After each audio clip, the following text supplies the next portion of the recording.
sunrise and sunset, promise and fulfillment, birth and death.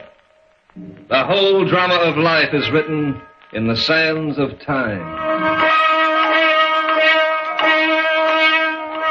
We present a new series of radio programs, The Clock.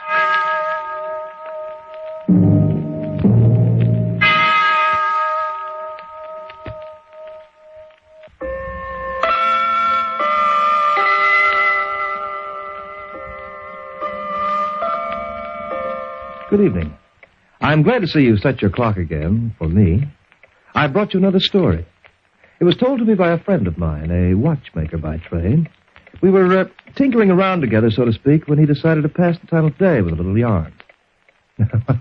Passing the time of day is something you can always get me to do, and if I may say so, I do it rather well. You see, I'm one chap who has lots of time on his hands.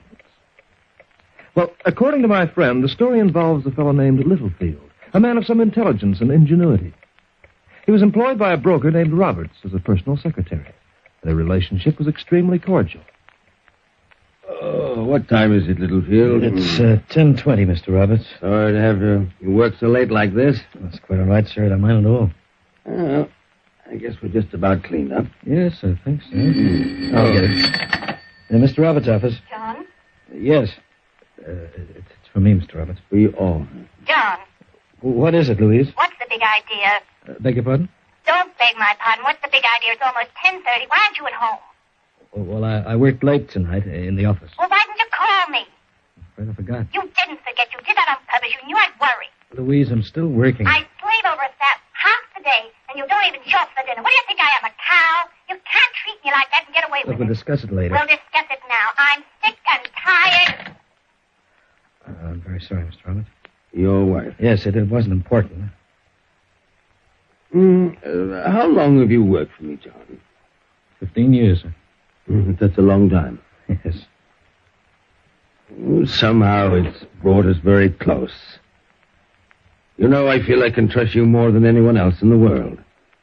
Thank you, Mr. Roberts. And so I also feel I have the privilege of talking to you like a father. You're in trouble. No. I mean, with your wife. Not exactly, sir. She's called the office every day now for a week. And, my boy, I know it's upset you. Now, look, I assure you, Mr. Roberts... Come now, we can be frank with each other. I'm a man who understands. I don't know what you believe that I'm in trouble, sir. I tell you why. You see, I've met your wife, but I've never met that young blonde woman I saw you dining with the other evening. Oh, now don't look so unhappy. I don't hold it against you. Well, that's very kind of you, Mr. Roberts. A mild flirtation never hurt a man. However, those things can go too far. And I'd hate to see a friend of mine and a trusted employee break up his marriage because of a silly and unimportant episode. Yes, you're quite right, sir. Having never been married myself, with no family of my own, perhaps I feel there's something I've missed. I understand. Oh, do you really? Yes.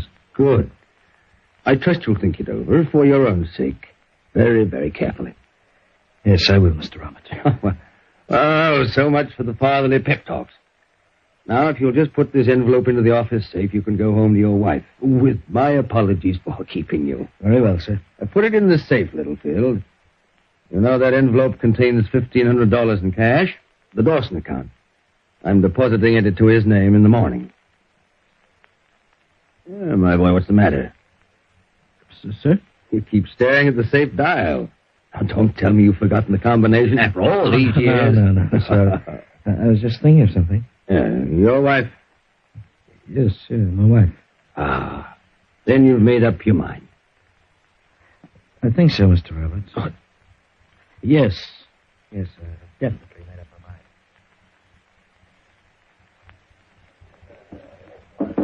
mind. Hello, Gloria. Hi, sugar. I'm sorry, Gloria. Been waiting long? About half an hour. I ordered a sandwich. You want Oh, one? no, thanks. I'm not having any dessert. I gotta watch my figure. I'm liable to lose my man if I lose my figure. You'll never lose me, beautiful. Here we go again. Same old malarkey. What do you mean? Go on, tell me how nuts you are about me. Give me that bunk about not being able to live without me. Bunk? Sure. Because right after you say it, you go back to your wife. But Gloria, honey, I've been doing a lot of thinking, John. There don't seem to be much future in it. future in what? You. You don't mean... How long do we go on this way until I'm old, until you kick off and leave her your insurance? Is that all you're thinking about? Insurance? Oh, for the love of Harry, look at it my way for a change. She's got the security. I got the romance, but in the end, she gets the last laugh. Yes, maybe you're right, Gloria. You do have a right to think of yourself. Well, what are you going to do about it? You know Louise won't give me a divorce. So what am I supposed to do? Take the rap? No. I'm not taking any raps. Gloria, I've made up my mind. We're going away. On what? I'll have money. Your wife banks every nickel you earn in her name. You don't earn much anyway. Well, I have another source. Oh, yeah? Yes, I can get hold of $1,500, Gloria. It's a good start. Oh, it's a good start. It's even a swell finish. Yeah, well, we'll leave town. We'll never come back. Just you and I. Well, what about your job? I'm sick of my job, and I'm sick of that old fool Roberts. I don't blame you. Skinflint only raised you once in the last 5 years. Isn't that what you told me? Yeah, that's quite right. You know, he should have been a lecturer, not a broker. He's always given me good advice. I can find myself another stooge. I'm finished. When will we leave, sugar? Tonight. Tonight? When will you get the doll? Tonight. They say the right man can take 40 years to acquire a superior intelligence, and the wrong woman can make a fool of him in 40 minutes. John Littlefield was no exception to this rule. He had the key to the office, and he had the combination to the safe. The rest was easy. Or so he thought. 4, reverse to 12, back to 1, 2. Ah, my nose. $1,550 bills. What? John! What are you doing here? I just returned it. You opened the safe. That money, you wanted to steal it. Get out of my way, Mr. Roberts. Oh, John, you fool. Did you really think you could get away with this? Don't you know how obvious it would have been? Why'd you have to come back? I'd forgotten something. Sorry, now I did. I would have preferred to get away with this, John, than to get you red-handed. Get out of the way. Put that phone down. John! Put it down. You. Come on, let go of me. Come on, let go, you idiot. Let go. All right, now keep quiet. I don't want to hit you, but I will if you open your mouth. Go on, get up, I say. Mr. Roberts, get... Mr. Roberts? What's the matter with you? Wait. Mr. Roberts, wake up. Mr... He's dead.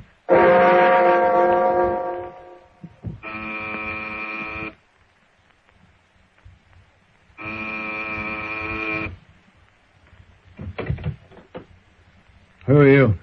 Hello, Luther. Don't you remember me? Well,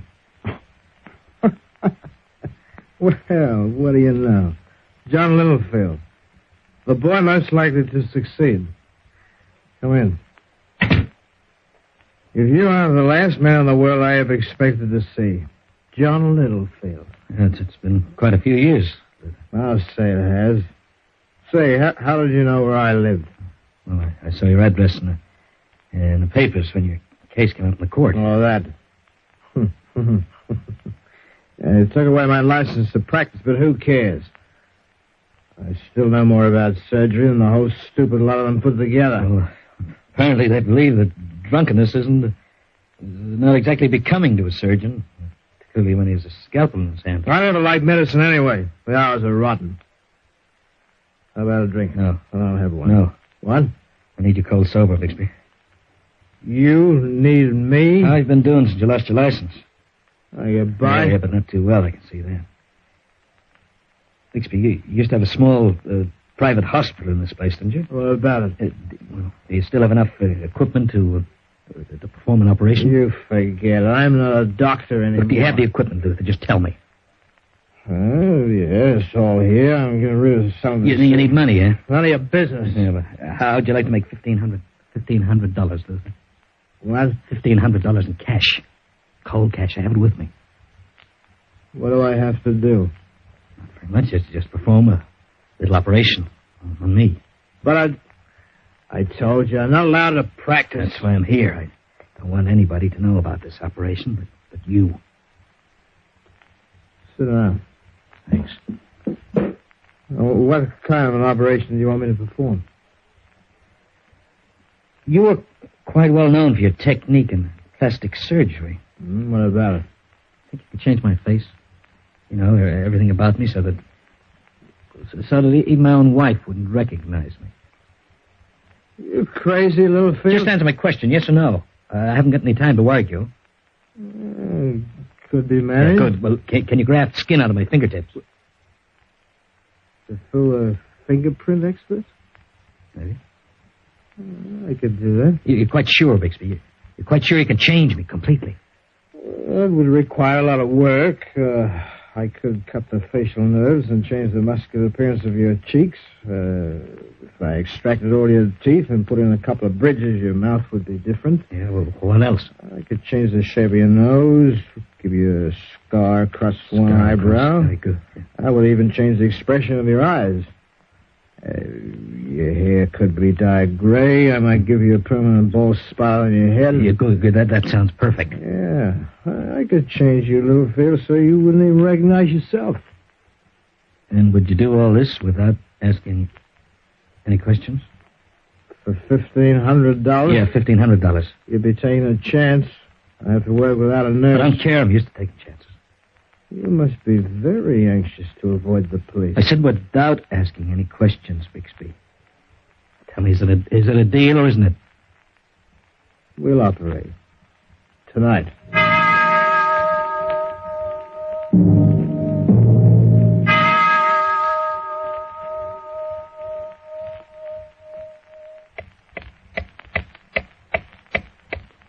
Time, like everything else, is relative, according to our thoughts and surroundings. To a man who is happy in his work, it has wings. To a fugitive from justice, it barely moves. And 3 weeks of convalescence have made John Littlefield a very impatient man. How do you feel, John? For the love of heaven, when are you going to take these bandages off my face? Well, let's see. We're ready. I think we are. Yeah? Yes. It looks like this is Well, let's it. get them off. Oh, wait. Let me do it. Hurry up, for heaven's sake. Mm-hmm. You're going to get quite a surprise, Littlefield. Am I? When you see yourself in the mirror. You done a good job? I've never done better. I've earned my money, too. Yeah, all right. Cooped up in this house with you for 3 weeks without a drink has been quite a trial. Look, you can drink yourself to death after I leave. Yes, no doubt I will. Here we are. Now, let's have a look at you. Well? Look in this mirror over here.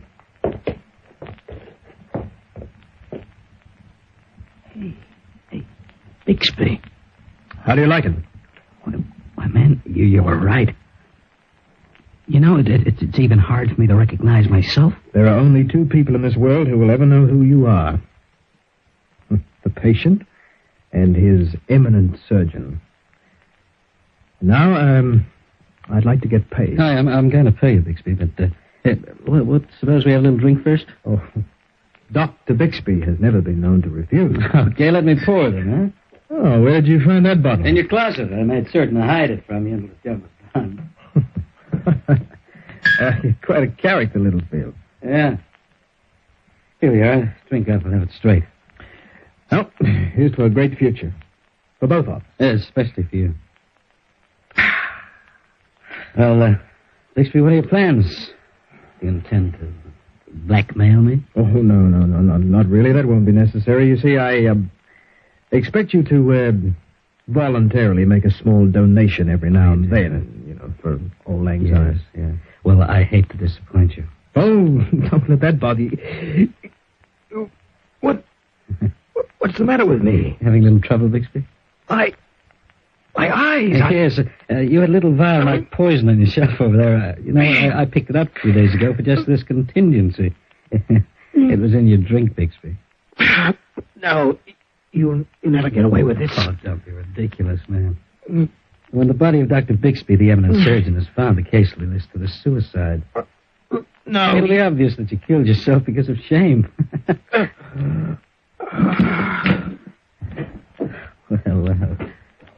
You said there are only two people in this world who'd ever know who I am, Bixby. You know something? Now there's only one. Yes, John Littlefield had it all worked out. His timing, so to speak, was perfect. A few minutes later, he dropped his hat and his coat in the river. The coat contained an identification, his own. And from that instant onward, one John Littlefield ceased to exist. And then to make certain he'd be safe for the rest of his life, he made a bold and daring move. Something I can do for you, mister? Yes, you can. They told me downstairs that I'd find the chief of detectives here. Yeah, that's me. Oh, good. Well, I was standing near the waterfront a little while ago, and I saw a man jump in. I'd have gone in after myself to save him, but I can't swim, you see. And, there was nobody else around. Did he go under? Oh, yes, he did. But there was a top coat he'd taken off just before he jumped. I brought it along. Well, this is it here. And there's a name inside on the pocket. Let me have a look. There you are. John Littlefield. Yeah, I can describe him for you. He was tall. I'd say about my height. He had dark hair and regular-looking features. And we've been looking for that guy for weeks. You have? Yeah. His boss died less than a month ago. Oh, fancy that. A rich old guy named Roberts. Heart attack. Then Littlefield disappeared. Did you say heart attack? Yep. Found him in his office in the middle of the night. Too much work. The old gent didn't know when to take it easy. Yeah, but look, why have you been looking for Littlefield? Well, the old guy didn't have any family. He left Littlefield all his dough. Amounted to almost $500,000. Oh. Yeah. Then the lucky dope takes a powder with some dame. His wife told us. Hey, what's the matter with you? Nothing. Yeah, I guess it got you when you saw him jump. Okay, sit down and take it easy for a while. Go on. I'll send out a squad to start grappling for the body. Wait a minute. Hmm? Well, you're not going to like this, but, I got to admit it was only a joke. What? I didn't see anybody jump at all. I'm John Littlefield. You don't say. I was Mr. Roberts' secretary. It's true I ran away because I was sick of my wife, but I'm back now. I'm back. What do you take me for, mister? A cluck? No, look, you've got to believe me. I gave you that story about seeing somebody jump in the river because I was... Because you what? Well, Look, I got a picture of Littlefield right here in this drawer. Yeah. Here, we got it from his wife. Now, just take a look, Sonny. Take a good look. Yeah, well... If you and this picture got anything in common, I'll eat it. Envelope and all. But look, sir, you don't understand. I understand enough to slap you in jail for fraud. I got half a mind to do it. You must be crazy to think you get away with something like this. Now get out of here, you cheap chiseler, before I really get sore. All right. Look, you don't believe me, but I'll prove who I am. I'm going to prove it if it's the last thing I do.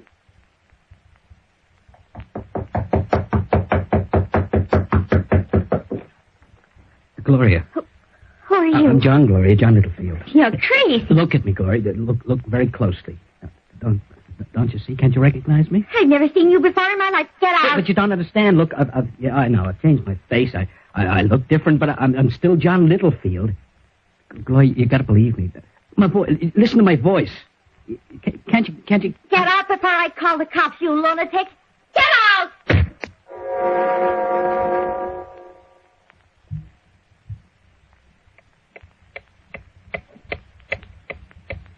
Time has a way of meting out justice, hasn't it? Listen, as the clock ticks on for John Littlefield. Louise. What are you doing in my apartment? I'm your husband, Louise. I'm John Littlefield. Keep away from me. Surely you can identify me. Listen, you're my own wife. I know. I changed my face, but it doesn't change my identity. Louise, you got to see that, don't I you? never saw you before in my life. You're not my husband. My husband is dead. No, he's not dead. They only think I'm dead. How did I get the key to the apartment? You know what? I had it with me all the time. It's my key, that's why. And I'm your husband. Look, Louise, for heaven's sake, you've got to believe me. You're crazy. Look, listen to me very carefully. Now, if I can identify myself, we'll have $500,000. Robert's left it to me, Louise. To me, $500,000. It's enough to live like kings the rest of our lives. Oh, I see. Yes. Yeah. Yes, I recognize you now. Of course, John. I know you. No. Look, you're only saying that because you're afraid. You don't really believe me at all. Look, just let me... Don't go near the phone. didn't think of you. Leave me alone. I haven't got any money. Take whatever you want and leave me alone, please. Should have known. Bixby did a good job, all right. If I can't convince you, who can I convince?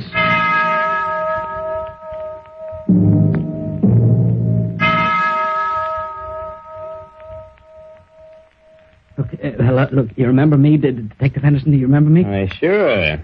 You're the guy who said he was LittleField. Yeah, that's right. Well, I also said I could prove it to you, and I can identify myself. Oh, now that's very interesting. Yes, I can, yeah. Well, matter of fact, we've been looking for you, mister. You have?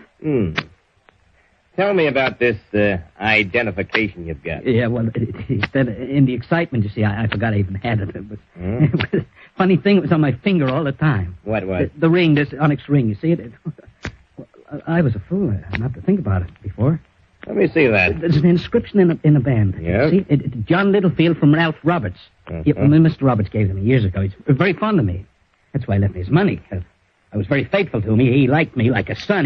He wanted to repay me. Now, look at the ring. See? Yeah. I'm looking. Well, doesn't it convince you? Sure. A lot of things. Come on. What do you mean? Where are we going? To the city morgue. There's something I'm going to show you. Over here, mister. And pick up that sheet. No, I don't. Go on. Pick it up. He's been dead for 3 weeks. The coroner figured he was slugged and pushed into the river just about the time you told me you saw him fall in. Oh, no. It isn't easy to recognize his face, is it? Oh, that's horrible. That's what water does to a buddy after a while.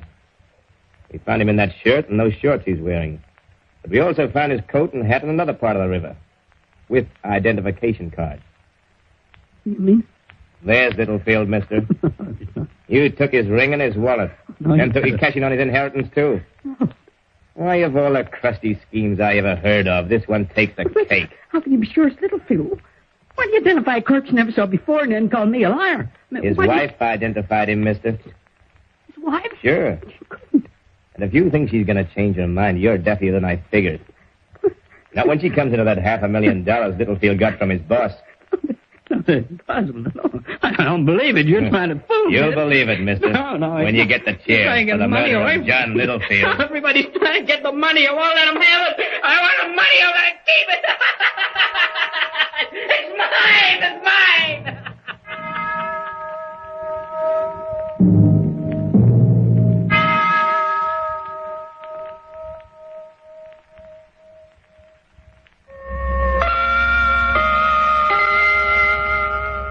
And that's the story of Mr. Littlefield as recorded by The Clock. Rather ironic, isn't it? Imagine being convicted for the murder of yourself. But then, justice has its own peculiar way of balancing the scales, and always in good time, those scales mete out their just and logical punishment. Well, I see my time is nearly up, and I must hurry off. I'll be seeing you again even sooner than you think. On the mantelpiece, perhaps, or I may look down on you Sunday morning from the steeple of the church. In any case, when we meet again, you can rest assured for one thing, I'll be right on time. The Clock will be heard again next week, same time, same station. Written by Lawrence Clee and starring Hart McGuire as The Clock. You heard Joe McCormick as John Littlefield, Ken Wayne as Dr. Bixby, Frank Waters as Robert, Georgie Sterling as Gloria, Pat Martin as Louise, and Grant Taylor as Detective Henderson. The Clock is directed by John Saul, a Grace Gibson radio production.